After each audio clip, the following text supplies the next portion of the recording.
রিজিক বৃদ্ধি বা রিজিকের মধ্যে যেন আল্লাহ তাআলা বরকত দান করেন। সেজন্য অনেকগুলো আমল আমরা করতে পারি। এর মধ্যে একটা হলো ঈমান এবং নেক আমল। আল্লাহ তাআলা বলেছেন, ওয়ালাউ আন্না আহলাল কুরা আমানু ওয়াত্তাকাউ লাফাতাহনা আলাইহিম বারাকাতিম মিনাস সামা। যদি কোন জনপদের লোকেরা ঈমান আনে, তাকওয়া অবলম্বন করে, আল্লাহ তাআলা বলেছেন আসমান থেকেই বরকতের দুয়ার উন্মোচন করবেন। অতএব ঈমান এবং তাকওয়ার চর্চা করা, এটা হলো আমাদের রিজিক বৃদ্ধি এবং রিজিকের বরকতের একটি অন্যতম কারণ। দ্বিতীয়ত হলো ইস্তেগফার করা। সূরা নূহ আল্লাহ রাব্বুল আলামিন নূহ আলাইহিস সালামের জাতিকে নূহ আলাইহিস সালামের ভাষা নির্দেশ করেছেন। তিনি বলেছেন, ফাকুলতু ইস্তাগফিরু রাব্বাকুম ইন্নাহু কানা গাফফারা। আমি বলেছি আমার জাতিকে তোমরা আল্লাহর কাছে ইস্তেগফার করো, ক্ষমা প্রার্থনা করো, তাহলে কি হবে? আল্লাহ তাআলা বলেছেন তার উপকারিতা বলতে গিয়ে এক পর্যায়ে, ইউমদিদুকুম বিআমওয়ালিন ওয়া বানিন ওয়া ইয়াজআল লাকুম জান্নাতিন ওয়া ইয়াজআল লাকুম আনহারা। তোমাদেরকে সন্তান এবং সম্পদ দিয়ে আল্লাহ তাআলা ধনী করবেন, সচ্ছল করবেন যদি তোমরা ইস্তেগফার করো। এখান থেকে বোঝা গেল বেশি বেশি ইস্তেগফার করাও রিজিকের বরকত এবং রিজিক বৃদ্ধির কারণ। তৃতীয়ত আত্মীয়তার সম্পর্ক রক্ষা করা। সহিহ বুখারীর একটি হাদিস রয়েছে, নবী সাল্লাল্লাহু আলাইহি ওয়াসাল্লাম বলেছেন, মান সাররাহু আন ইউবসাতা লাহু ফি রিজকিহি আও ইউনসা লাহু ফি আথারিহি ফালিয়াসিল রাহিমা। যদি কেউ চায় তার রিজিকে বরকত দেওয়া হোক, তার হায়াত বৃদ্ধি করা হোক, তাহলে সে যেন আত্মীয়তার বন্ধনগুলোকে সবসময় ভালো রাখে, আত্মীয়দের সাথে সুসম্পর্ক বজায় রাখার চেষ্টা করে এবং তাদের সাথে কানেক্টেড থাকে। আর এর পাশাপাশি আরেকটি আমল হলো যে আল্লাহ তাআলার নিয়ামতের শুকর আদায় করা। আল্লাহ বলেছেন, লা ইন শাকারতুম লাযিদান্নাকুম। তোমরা যদি আমার শুকরিয়া আদায় করো, আমি নিয়ামত আরো বাড়িয়ে দিব। আল্লাহ যেটুকু দিয়েছেন সেগুলোর জন্য আলহামদুলিল্লাহ বললে, অন্যের তুলনায় আল্লাহ আমাকে ভালো রেখেছেন, শুকরিয়া আদায় করলে আল্লাহ তাআলা নিয়ামত আরো বাড়িয়ে দেবেন ইনশাআল্লাহ। এবারে সাদাকার মাধ্যমেও কিন্তু রিজিক বারাকা লাভ হয়। এবং নামাজের পর আল্লাহ তাআলা বলেছেন আমরা যেন মসজিদ থেকে বের হয়ে আল্লাহ তাআলার করুণা তালাশ করি, এবং নামাজ থেকে বের হয়ে মসজিদ থেকে যখন আমরা বের হব তখন আল্লাহুম্মা ইন্নী আসআলুকা মিন ফাদলিকা দোয়া পড়ার শিক্ষা নবীজি দিয়েছেন। এখানে ফজল অর্থাৎ করুণার চাইতে বলা হয়েছে, অর্থাৎ রিজিক চাইতে বলা হয়েছে। আপনি যখন মসজিদ থেকে বের হওয়ার সময় রিজিক চেয়ে আল্লাহর কাছে বের হবেন এবং আপনার পেশায় আপনি সিরিয়াস হবেন, আন্তরিকতার সাথে কাজ করবেন, আপনার জীবনে বরকত আসবে। সকালবেলা কাজ শুরু করলেও জীবনে বরকত নেমে আসে। নবী সাল্লাল্লাহু আলাইহি ওয়াসাল্লাম বলেছেন, আল্লাহুম্মা বারিক লি উম্মতি ফি বুকুরিহা। আল্লাহ আমার উম্মতের জন্য সকালের সময়টাতে বরকত দান করুন। এজন্য বরকত লাভের যত মাধ্যম আছে সেগুলো আমরা অবলম্বন করব। বিসমিল্লাহ বলে কোনো কাজ করলে সেখানে আল্লাহ তাআলা বারাকা দিয়ে থাকেন। অতএব রিজিকের বৃদ্ধি বা রিজিকের বরকতের জন্য এই আমলগুলো আমরা করতে পারি কোরআন এবং হাদিসের আলোকে। দীর্ঘদিন ধরে চশমা ব্যবহারের কারণে চশমা আমার অঙ্গের মতো হয়ে গেছে। নামাজের সময়ও চশমা সাধারণত পরাই থাকে। অনেক সময় চশমার কারণে সেজদায় নাক পুরোপুরি ফ্লোরে লাগে না। এতে কি নামাজের সমস্যা হবে? উত্তর হলো, দর্শক, সাধারণত চশমা ব্যবহার করলে নাক এবং কপাল ফ্লোরে চশমা ব্যবহার করেও লাগানো যায়। যদি আপনার চশমাটা এরকম হয় যে না, এই চশমা পরে সেজদা দিলে নাক অথবা কপাল যে কোনো একটা উপরে তুলে রাখতে হয়, নাক কপাল দুইটা সমান্তরালভাবে ফ্লোরে বা যে জায়গায় সেজদা দিচ্ছেন সেখানে লেগে থাকে না, চশমাটা যদি মাঝের অংশটা এত বেশি উঁচা হয়, তাহলে সেক্ষেত্রে সেই চশমা খুলে আপনাকে নামাজ পড়তে হবে। কারণ নবী করিম সাল্লাল্লাহু আলাইহি ওয়াসাল্লাম বলেছেন, উমিরতু আন আসজুদা আলা সাবআতি আযমিন। আমাকে 7টি অঙ্গের উপর বা 7টি হাড্ডির উপরে, শক্ত অঙ্গের উপরে সেজদা করতে নির্দেশ করা হয়েছে। এর মধ্যে একটা হলো নাক এবং কপাল। অতএব এটা সেজদায় মিশাতে হবে এবং লাগাতে হবে, তা না হলে কিন্তু আপনার সেজদা হবে না। নানার মৃত্যুর পর তার জানাজায় অনেক মানুষ হাজির হয়েছিলেন। লোকে এখনো বলাবলি করে অমুকের জানাজায় ফেরেশতারাও পড়েছে। আমার জানার বিষয় হলো, কোনো মানুষের জানাজা কি ফেরেশতারা পড়ে? আর জানাজা লোক বেশি হওয়া কি লোকটি জান্নাতি হওয়ার আলামত? প্রিয় দর্শক, আপনার প্রশ্নের উত্তর হলো, জানাজায় ফেরেশতারাও কখনো কখনো উপস্থিত হয়। এটি প্রিয় নবী সাল্লাল্লাহু আলাইহি ওয়াসাল্লাম থেকে একটি হাদিস বর্ণিত হয়েছে। যে হাদিসটি সূরা নাসাইতে বর্ণিত হয়েছে, সেই হাদিসের আলোকে বোঝা যায় এবং প্রমাণিত হয়। হাদিসটি সাহাবা রাদিয়াল্লাহু তাআলা বর্ণনা করেছেন যে নবী করিম সাল্লাল্লাহু আলাইহি ওয়াসাল্লাম একটি জানাজায় যাওয়ার সময় তাকে যখন বাহনে চড়তে বলা হলো, তিনি অস্বীকার করলেন এবং জানাজা পড়ে ফেরার সময় তিনি বাহনে ঠিকই চড়লেন।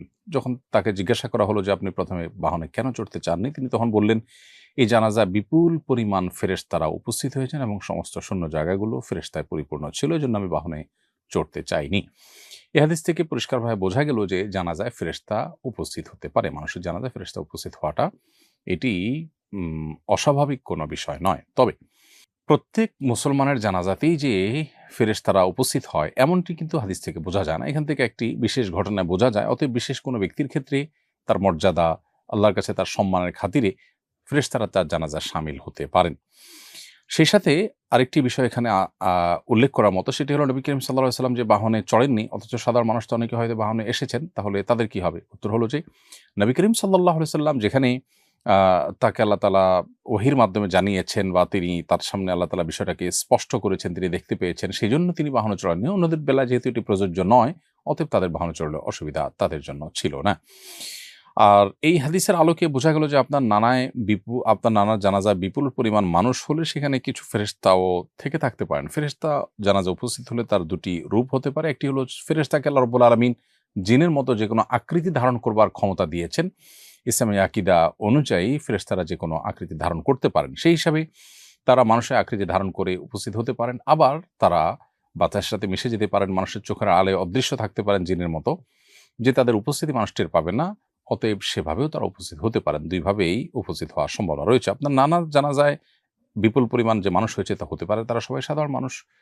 কাকতালীয়ভাবে এটা হতে পারে। আবার আল্লাহর কাছে প্রিয় বান্দা হওয়ার কারণে বা মানুষের কাছে প্রিয় হওয়ার কারণে বেশি মানুষ উপস্থিত হয়ে থাকতে পারেন। আবার এর মধ্যে কিছু লোক ফেরেশতা থাকলেও থাকতে পারেন। বাকি এর কোনটিকে আসলে হলফ করে বলা কঠিন যে এখানে ফেরেশতারাই জানাজা পড়েছে এমনটি নিশ্চিত করে বলা মুশকিল। তবে জানাজায় মানুষ বেশি হলে এটি জান্নাতি হওয়ার আলামত এভাবে হাদিসে না আসলেও তবে এটি ভালো লক্ষণ হিসেবে হাদিসে উল্লেখ হয়েছে, যেটি মুসনাদে আহমদে বর্ণিত হয়েছে। আম্মাজান আয়েশা রাদিয়াল্লাহু তাআলা বর্ণনা করেছেন যে নবী করিম সাল্লাল্লাহু আলাইহি ওয়াসাল্লাম ইরশাদ করেছেন, মা মিন মাইয়িতিন ইউসাল্লা আলাইহি উম্মাতুম মিনান নাস। কোন মানুষের জানাজা যদি অনেক মানুষ পড়ে, সে যুগে ১০০ মানুষ উপস্থিত হওয়াটা অনেক বিরল ব্যাপার ছিল। কারণ ১০০ মানুষের সমাগমটাও একটা এলাকাতে, একটা জনপদে অনেক বড় বিষয় ছিল। তো সেই ফিগারটা উল্লেখ করে আমাদের আয়েশা বর্ণিত হাদিস নবী সাল্লাল্লাহু আলাইহি ওয়াসাল্লাম বলেছেন যে এরকম অনেক মানুষ উপস্থিত হয়ে ১০০ মানুষ উপস্থিত হয়ে যদি তার জন্য সুপারিশ করে, তাদের সুপারিশ গ্রহণ করা হয়। তার মানে বেশি মানুষ মুসলমানদের জানাজাতে শামিল হলে কোনো ব্যক্তির, সেটি তার পক্ষে আল্লাহ তাআলার দরবারে যে সুপারিশ করা হয় সেটি কবুল হওয়ার লক্ষণ বা আলামত। এটি সৌভাগ্যবান মানুষের একটি চিহ্ন বলা যেতে পারে। তবে চিহ্ন বা আলামত দিয়েই সবসময় মানুষের চূড়ান্ত ফায়সালা করা যায় না। আমরা শুধুমাত্র সুধারণা করতে পারি। এরপরে প্রশ্ন হলো, মোজার উপরে মাসা করার বিধান জানতে চাই। কি ধরনের মোজার উপরে মাসা করা যাবে? একবার মোজা পরে কতদিন মাসা করা যাবে? এর উত্তর হলো যে মোজার উপরে মাসা করার এই বিধানটি আহলুস সুন্নাহ জামাতের একটি আলামত।